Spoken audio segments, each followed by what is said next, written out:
do not offer your opponent something in exchange for a match result. So there they are. Rusty on the left, on the right, Dave on the right. Dave on the left, Rusty on the right. Speaking of which, welcome to round 8. This is not the Rusty I played with friends You may begin.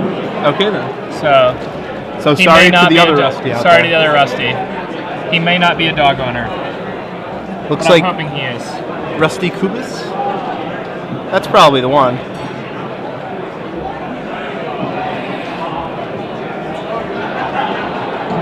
So who do you give the edge to here? Mono black versus blue black. We're trying to fill up the last. I'm going to say that zombie deck is favored. I think so too. Even though Sharfman has no Doom Blades, so a card that's usually dead, I still think it's a good matchup. 8-4 draft, so we just need 2 So more Rusty people wins for the roll, draft. has no 1-drop, has Come no up to the 2-drop, main event stage left. but neither does Dave. And we will get you started. Well, so once again, we'll see about that. 2 players for the next draft. 2 players. Fume Spitter, not very exciting against Dave's deck. Nope. You know, maybe game 1 this is in Dave's favor. I forget, you know, you always kind of like glance over the deck list and don't really pay attention to cards like Fume Spitter and just how abysmal they are against control decks. Right, like Mortar Pod, Fume Spitter, Tragic Slip. These cards are not where you want to be against a deck like Dave's. No, not at all. Especially, too, it looks like Rusty kept a hand that he wouldn't have kept if he had known what Dave was playing. Oh, definitely not. And here, it's a sword now. So Sword Eats to Dissipate. Important to note for Rusty that Sharfman didn't mana leak that, so Rusty shouldn't really be playing around mana leaks at this stage of the game, or at least I wouldn't be. I wouldn't be either. So Nephalia Drownyard for Dave goes with his Swamp Island and Dark Slit. David falls to 18 here. And Obliterator, just running it out there, I like it. I like that too. I don't think you should be playing around counter spells after your opponent dissipates your Sword. yeah. I don't think you can ever play the long game against blue-black, almost no matter what deck you are. You just have to keep running your threats right into their answers, unfortunately, as backwards as it seems. So off the Forbidden Alchemy, he takes an unknown card over Alchemy Land.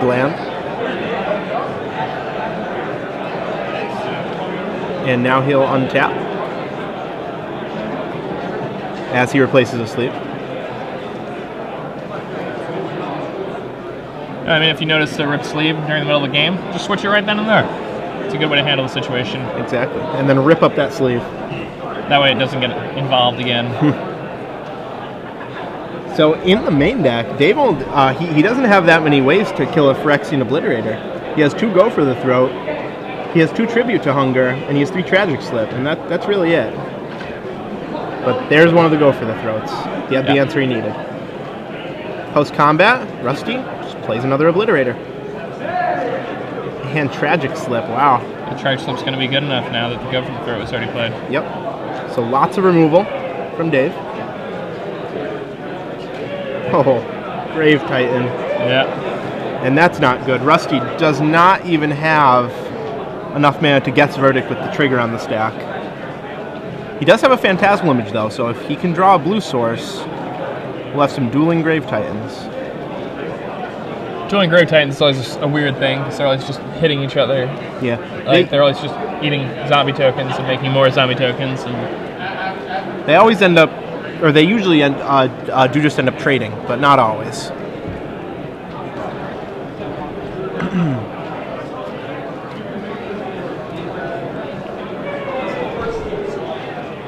David gets to untap with his Grave Titan play.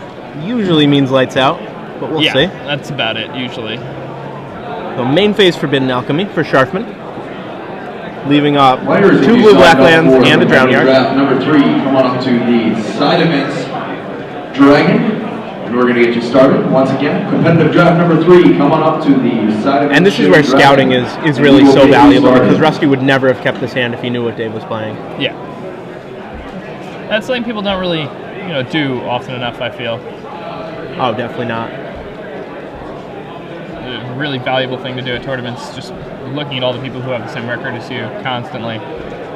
Just checking those tables out, trying to remember in your head what different people are playing. A name player like David Sharfman, it's probably easier, too, to remember that one. Yeah, I would think so. So Sharfman attacks. Rusty gets Verdict one of the zombie tokens. blocks with Fume Spitter, but then packs it in. Yeah, it's just too much at that point. Yeah. He didn't draw Blue Source for his Grave Titan. So after a really quick game one, let's see what the players have to sideboard. Rusty, 2 Sword of Feast and Famine, 1 Obliterator, 4 Extraction, 4 Corrosive Gale, 4 Vapor Snag. So, unfortunately, not too many of those things are really... Yeah, you can swap the War pieces for Feast of Famines. Yep. You can probably put an Obliterator in there, but he probably just wants to cut another Mortar Pod for some Surgical Extraction. He has some cards that are just pretty bad, like Mortar Pod's pretty bad. Yeah, he has 3 Fume Spitter, 2 Mortar Pod, 4 Tragic Slip. He might even end up having to bring in all 4 Surgical Extractions, which is kind of awkward because if you draw more than one, they're just so bad. Yeah. But, I mean, it's probably better than drawing Fume Spitter, which is essentially Mon's Goblin Raider. Right. You know. I'm pretty sure what he'll do, he'll take out 2 Mortar Pods, 4 Tragic Slip, 3 Fume Spitter, bring in 4 Surgical, 1 Obliterator, 2 Sword of Feast and Famine. Then for those last 2 spots, he can either keep some of those other spells in or bring in Corrosive Gale as just a Fireball, which isn't that bad. Yeah, I mean, that's not unreasonable at all. Yeah, especially if they have to, say, go for the throat your guy on your turn, leaving it wide open for, say, a Fireball for 6. An effective Fireball. David, on the other hand, has access to 2 Batterskull, 2 Bloodline Keeper, 1 Flash Freeze, 2 Negate, 1 Nephalia Drown Yard, 1 Ghost Quarter, 2 Nihil Spellbomb, 1 Phantasmal Image, 2 Surgical Extraction, and 1 Wormcoil Engine. Okay. We can expect them to bring in the Wormcoil Engine for sure, the Nihil Spellbombs for sure, probably at least 1 Surgical Extraction, maybe both. Batterskull. Batterskull, sure. Definitely. What do you think about Bloodline Keeper versus this mono black deck, or effectively mono black deck? You saw Geth's Verdict. It's going to be hard for your opponent to sideboard out everything, right? That's bad against you because there's so many bad cards against you. Yeah, I don't really like it that much. It seems like it would excel against decks that can't really remove it, and this one can pretty easily. Yeah, and it's really good against like the white decks. Yeah. Bloodline Keeper's pretty good in general. Yeah, it is. I drafted that one a few times. It's pretty good. I've also drafted that one a few times. So in terms of taking cards out, let's see here. Curse of Death's Hold, probably pretty good against the zombie deck, huh? Kills Gravecrawlers, negates the Captain. Do you think he'll take out some number of Dissipate?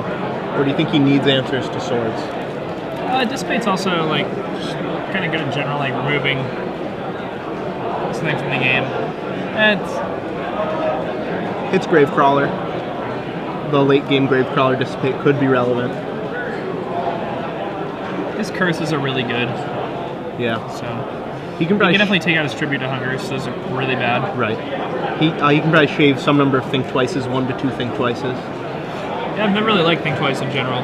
It's obviously as synergy with a deck that has Nephalia Drown Yard and Forbidden Alchemy. Right. Things like that, but it's kind of a mediocre to bad card.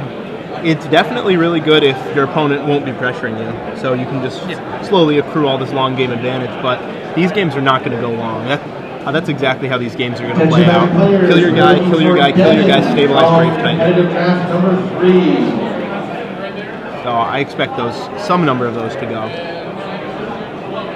Yeah, Bloodline Keeper is the type of card I like to be good. Like I like it when cards like Bloodline Keeper are good. Also, it doesn't have a come into play ability, limited. Like if your opponent has Bloodline Keeper, or if you have Bloodline Keeper, rewards tight play and proper like reservation and removal spells. It's not like having to beat Titans. Right. You know what I mean? Oh, and so my apologies. I'm just an idiot. Someone points out on Twitter. Only creatures. Only creatures. So you definitely won't see that one coming. So not Hurricaning. Right.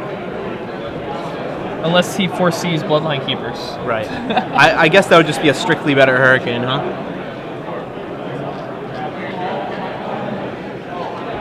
So as the players shuffle up, you see a smile on Sharfman's face. He knows he was probably tried to get a little lucky to take that game on. He knows Rusty didn't really keep a great hand, but he's happy to have it. Something interesting about we mentioned this earlier about this blue-black zombies deck. When they draw the right half of their deck's really good and really powerful. But when they draw the wrong half of their deck is kind of bad. Kind of embarrassing, really. Yeah, like Fume Spitter. Fume Spitter is one of the weakest cards in the deck. I mean, I know you need a 1-drop. I know it can do tricks with Messenger, but it's not good against half the decks. So turn 1 Diregraph Cool starts it off for Rusty. Sharfman counters with an island. David gonna go to 18 here from that Diregraph Ghoul attack. Another Diregraph Ghoul for Rusty. And that's it. So Sharfman just has land go. Untaps, or Rusty untaps, draws an Obliterator, attacks Dave for 4. Yeah, Dave falling to 14 from this attack now.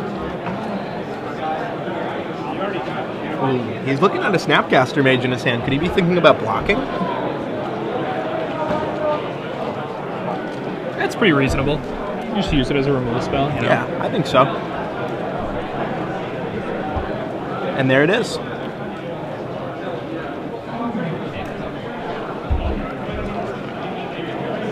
You know, if you do sideboard in Bloodline Keeper, which I doubt he did, it's also like really nice to play Snapcaster instead of a removal spell in that spot as a removal spell, because it lets you test the waters and see if your opponent has one or not, and then That's true too.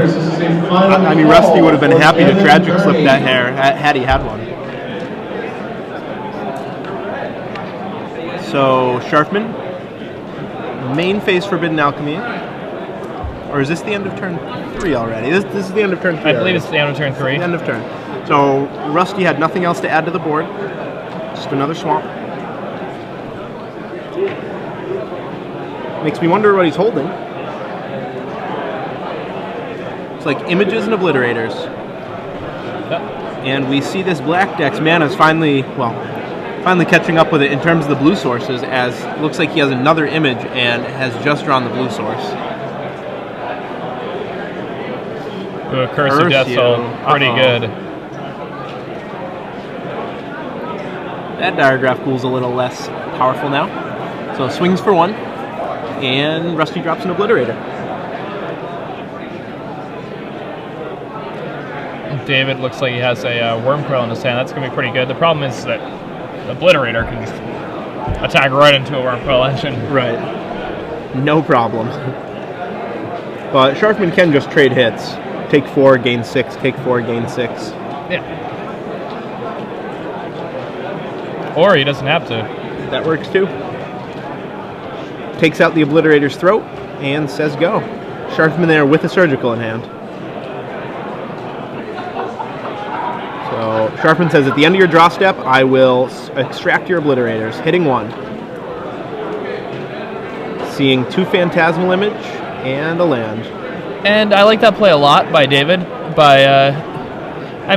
Rusty didn't have a play, really, for a couple turns there. And then he played that 4th land tapped, and then had a Phyrexian Obliterator and still had 3 cards in his hand, and he's playing an aggro zombie deck. Like, if you really think about it, like, what other cards could he have in his hand? Odds are the cards that are left in his hand are Phyrexian Obliterators, and they happen to not be, but... Right. I mean, it's a pretty good deduction. He hit 1 more. Yeah, it's like a super easy deduction, you know. So now Rusty only left with land, But you have to be willing to, like, make that thought process. Right. Which is something that, you don't do unless you've been playing for a long time. That's true. It may come naturally to someone like Sharfman, but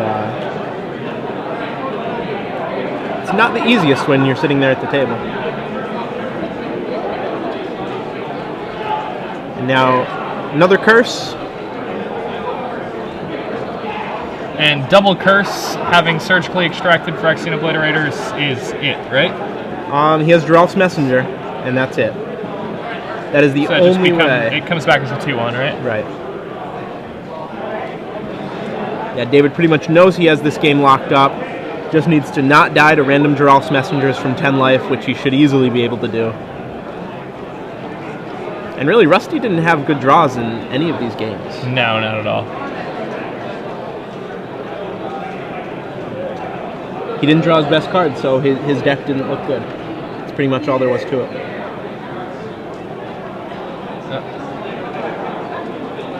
I think Sharfman took a Snapcaster Mage on that alchemy right there. And now it's just kind of a waiting game to see when he can draw any creature. Yeah.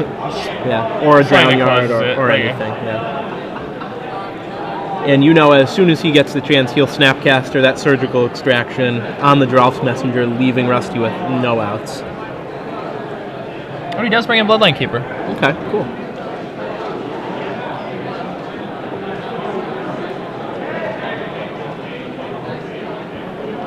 It's a little surprising. He knows Rusty has two images in his hand.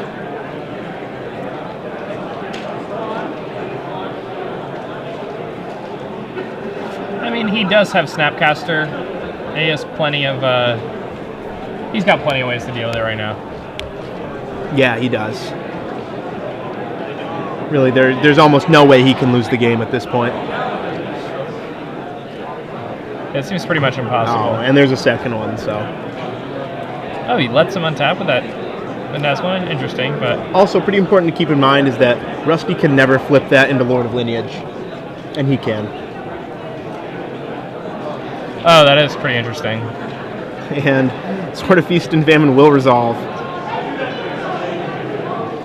Although I don't think it really matters at this point. Now, a token can pick up the sword, but the token dies due to state-based effects, so that sword can't equip to anything. Yeah, I mean, double curse. It's kind of Right. that's it.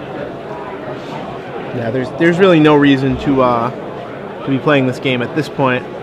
From Rusty's point of view, he's just hoping David messes up, somehow lets him back into this game, or he draws running messengers. Which he would only need 3 of them. Stranger things have happened.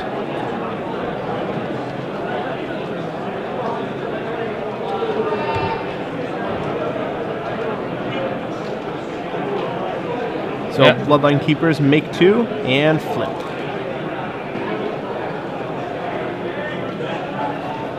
Yeah. And going through the motions and flip again.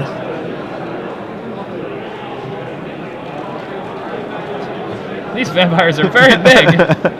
Very big. Those are some very, very scary vampires. He'll just say go, and there's the hand. Yeah. So David Sharfman advances to 7-1 with only 1 round to go. It starts Yeah. to open. Damn. Looks like he's going to be in the top 8 here. Yeah. Unless something goes horribly wrong for him, he should make it. Hey, he's probably going to be able to draw in next round. Yep, I think so. Well done. Pro Tour champion.